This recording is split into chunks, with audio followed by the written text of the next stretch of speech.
We have two last examples here on the back side of our classwork page. What is the volume of the solid generated when the region bounded by the graph y equals x cubed, the vertical line x equals 4, and the horizontal line y equals 8 is revolved around the horizontal line y equals 8? So let's go ahead and first start off by drawing an image, a sketch of y equals x cubed. We want the horizontal line y equals 8.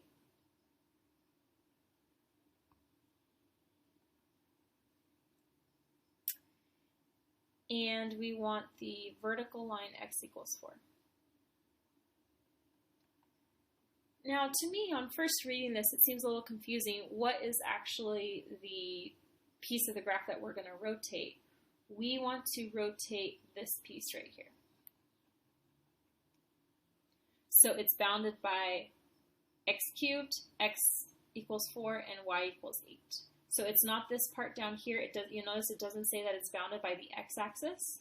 It's bounded by these three lines and curves, and so we want to rotate that piece. So what will that look like when we rotate it around the horizontal line y equals x? It will look something like this. So we want to find this volume of this solid. So if you were to draw a slice, we are rotating around a horizontal line, which means our slices will be vertical.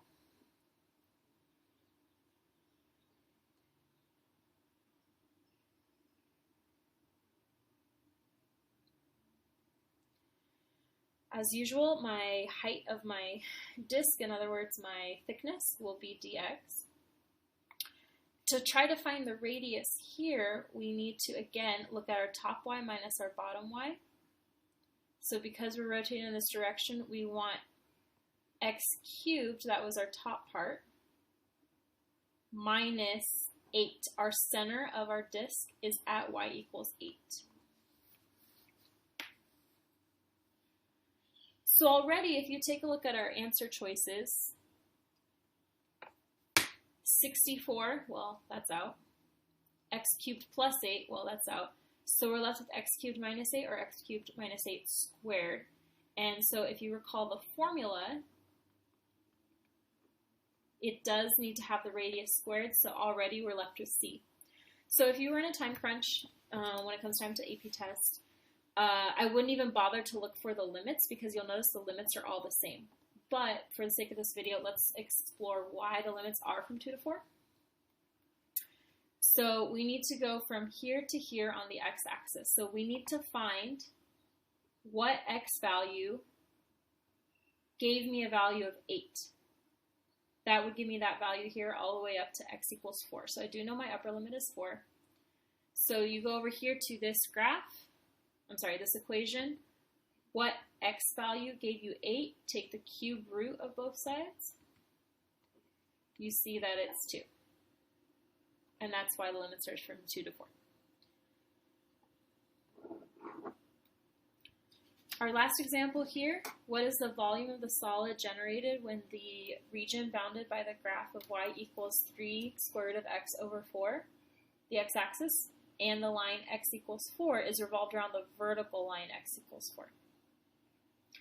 Now, you'll notice this is a square root graph that has been transformed. So dividing by 4 and multiplying by 3 will shift the way it grows. So here's x equals 4.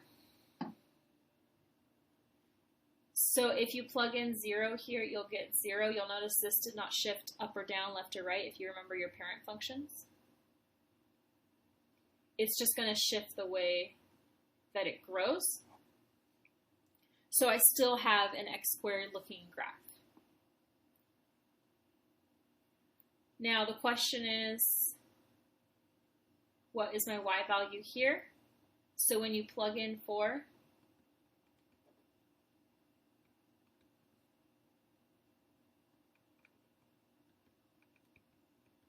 we get a y value of 3.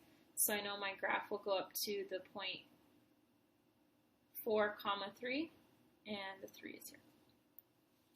We would like to revolve this around the vertical line x equals 4. So again, imagine taking this, revolving around this, so it should look something like this. This time we are revolving around a vertical line, so our slices will be horizontal. So if you'd like to draw that slice, pull it out.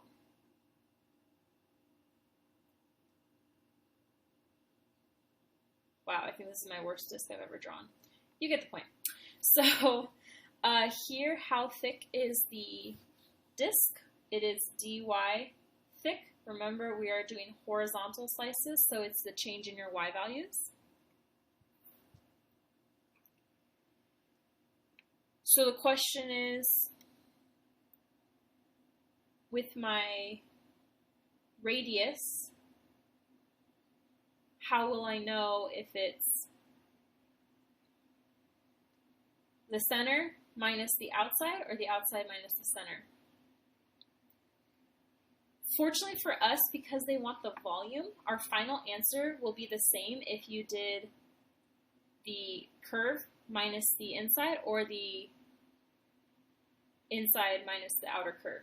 Why? Again, because when you square the radius, you take care of that negative piece. The only difference in flip-flopping the two is if one answer was negative, one answer was positive. So here it won't matter, but what we do need to do is we need to solve for x here,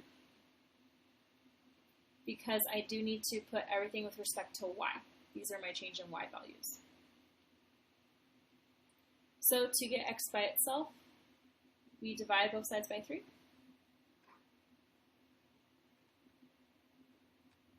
We need to square both sides.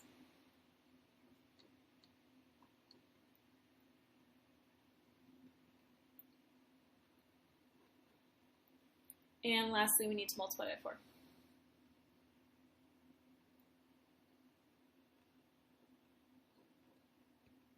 And there is our x value.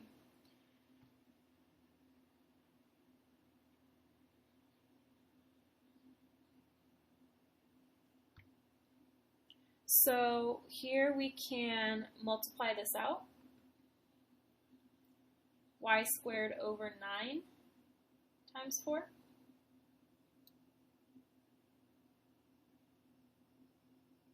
So if we would like to find the area of this disc, we can take the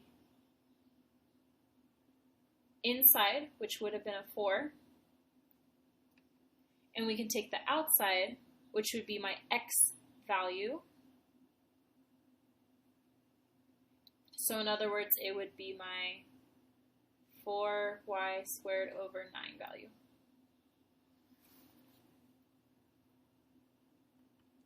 My radius will be 4 minus 4y squared over 9.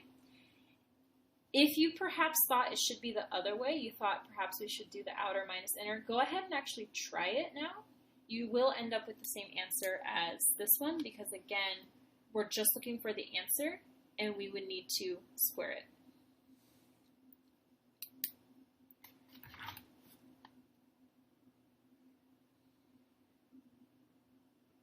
So we're going to set up using the same formula, pi, and we need to know the y values. Remember, this is all with respect to y. So we need to go up from 0 to 3 of my radius squared dy. You'll notice this one did not have a calculator option. So in order to help us do this by hand, it can be helpful to notice that if I were to multiply by 9 over 4, I know that sounds a little confusing, but to multiply by 9 over 4, I can pull out some of these numbers here, even with the squared.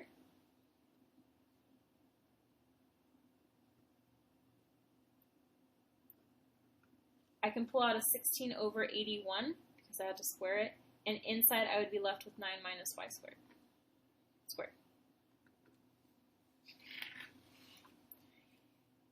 You don't have to do this step, But if you do this step, your numbers will just end up a little bit cleaner. If you leave it like this and you square it using the box, you're going to have some fractions that you'll have to deal with, which is fine. But again, what I did was I divided out, factored out 9 over 4 from each. And then when I factored that out, I had to square it.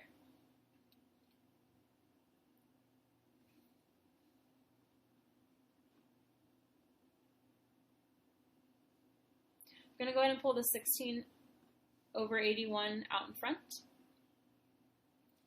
And this 9 minus y squared squared, what I would do is I would set up the box. I would multiply 9 minus y squared, 9 minus y squared. I would end up with 81 minus 18y squared plus y to the 4th dy. And from here we can take the antiderivative of each piece.